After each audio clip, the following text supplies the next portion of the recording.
নমস্কার বন্ধুরা, আদিবাসী healthy kitchen আপনাদের সকলকে স্বাগত। তো বন্ধুরা, চলে এলাম আবার একটা নতুন ভিডিও নিয়ে। বন্ধুরা, আজকে রান্না করব মসুর ডাল। তো ভাজা ভুজির ঝামেলা ছাড়াই খুব কম সময়ে রান্না করব মসুর ডাল।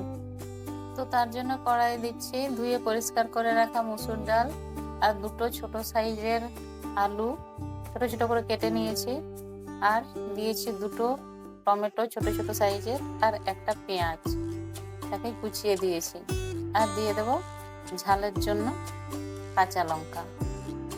আর এতে মশলা অন্য কিছু দেব না, হলুদ গুঁড়ো আর অল্প একটু জিরে গুঁড়ো আর স্বাদ মতো লবণ।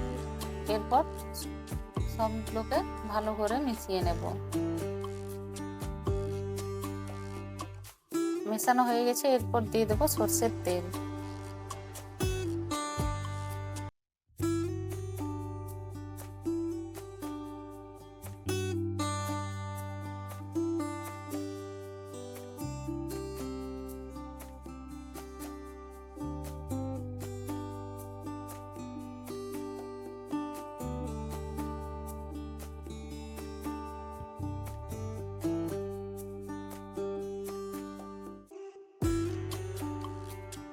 এরপর এটাকে লো আঁচে ঢাকা দিয়ে রান্না করব।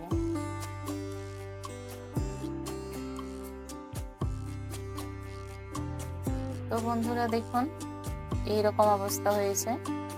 তো আমি এখনো পর্যন্ত জল ব্যবহার করিনি।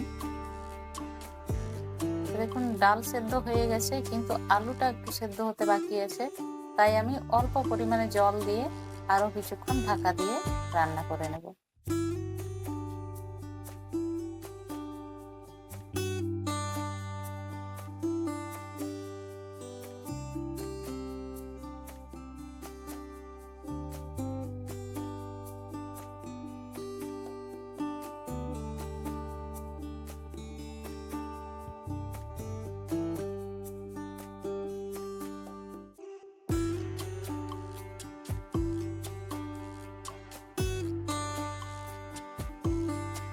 তো বন্ধুরা, মসুর ডাল রান্না হয়ে গেছে।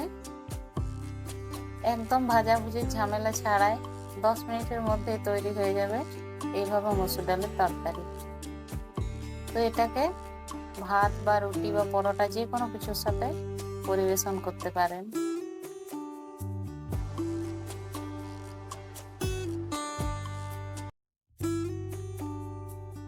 তো রান্না হয়ে গেছে, এরপর গ্যাসটা অফ করে ঢেলে নেব। তো বন্ধুরা, ভিডিওটা যদি ভালো লেগে থাকে তাহলে অবশ্যই একটা লাইক করবেন, আর নতুন বন্ধু হলে সাবস্ক্রাইব করে পাশে থাকবেন। ধন্যবাদ।